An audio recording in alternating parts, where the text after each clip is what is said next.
最近大家都在谈论新款的 NX， 越来越多的人想了解新款的配置细节和价格，更有很多租约明年到期的朋友在犹豫是否值得再等待1年换车，新款油电插电是否能够享受政府补助，是否要抢购一台等等。正巧就在几天前，日本本土发布了 NX 在日本的全系售价，我们正好可以拿来参考一下。由于芯片断货，加之疫情造成很多零配件厂家减产，新款上市时间会比原计划有所推迟。我曾有幸参观过雷克萨斯工厂，雷克萨斯是没有任何库存或者说是零配件库存的，它的统筹生产计划模式已经被写入了教科书。比如新车在喷漆的时候，座椅会被安排送货日期和时间和流程都是被精心设定好的，根据每天每人的工作时间和工作量设定制造计划，每一个环节都在设定的最高效率运行。无奈这次疫情影响太大，对新品发布的时间还是有所影响。雷克萨斯最终决定在北美推出4款新车车型，其中2款是纯油版的 NX250 和 NX350， 这2款应该会在今年的秋末陆续运到各大车行。另外2款大家特别期待的 NX350H 油电混合版，以及雷克萨斯首次推出的 NX450H Plus 油电插电版，不出意外应该会推迟到明年春季才能交货。上周日本本土公布了日本销售的价格，我们一起来看一下。雷克萨斯以往的入门级车型在硬件配置上和顶配一样，只是在软装和附加功能上有所不同，而这次引进了入门级的 NX250， 采用了4缸自然吸气 2.5 升引擎，提供了203马力和184磅的扭矩，虽然相比于2021年版本的235马力减少了近30马力，不过还是迎合了很大一部分不追求速度以求豪华代步的朋友。基本功能包括电座椅加热、方向盘加热、倒车影像、18寸铝合金轮毂、LED 大灯、双区空调、盲点监测等等。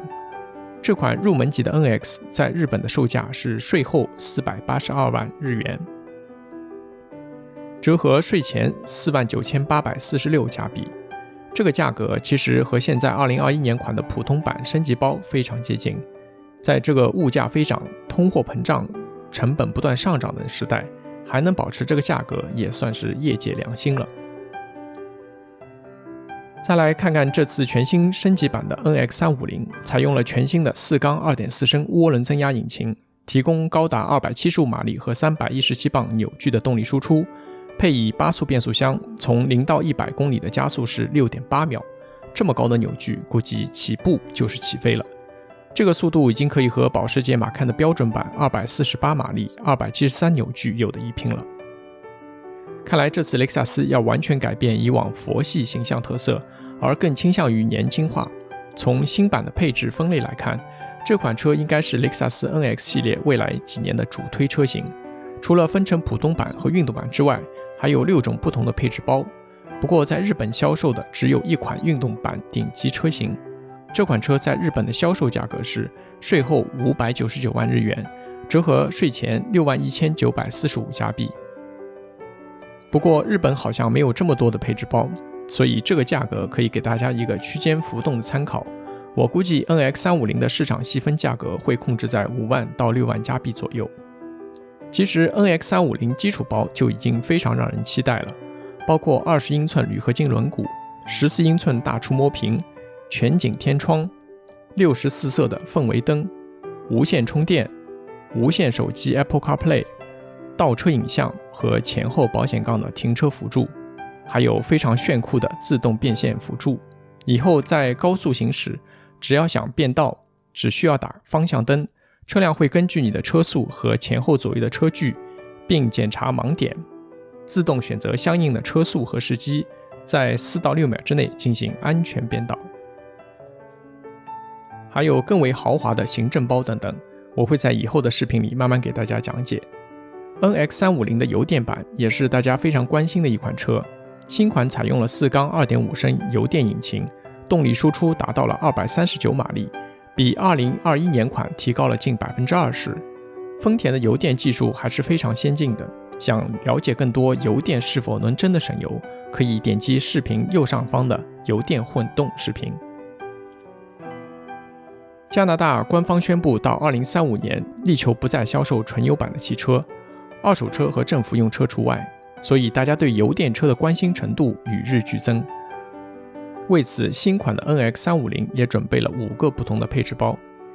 日本这款车4驱版本的税后价钱是547万日元，折合税前56568加币，而运动包顶配是635万日元，折合税前65668加币。最后一个就是很多人在问的全新 NX450H Plus 油电插电版。丰田 RAV4 的油电插电版的定位可以说是非常巧妙，正好可以拿到全额的政府补助。听说联邦加上省政府的补助金额高达13000加币，订车排队都要等1到2年才能到手。那雷克萨斯这次新推出的油电插电版是否也会是这样呢？我们来看一下日本的售价。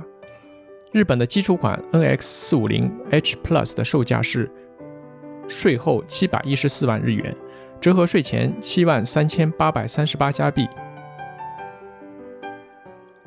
加拿大市场会有3个版本，2个普通版，1个运动版，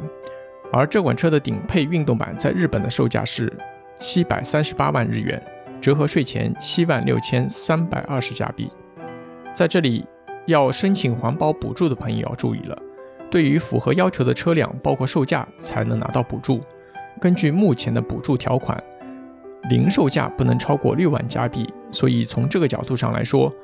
买新款 NX450H Plus 油电插电版申请政府补助可能还是有点悬的。不过行政包的很多黑科技还是很让人期待的，比如说数字钥匙，以后开车不用车钥匙了，只需要携带您的手机就可以了，用脸部或者指纹识别解锁手机之后就可以开车了。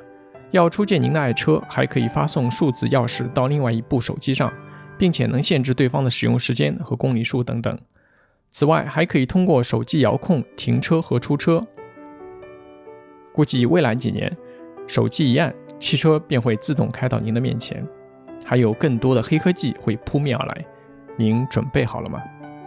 好了，今天我们就先聊到这里，再次感谢您花时间看我的视频，欢迎留言、订阅、点赞，我们下期再见。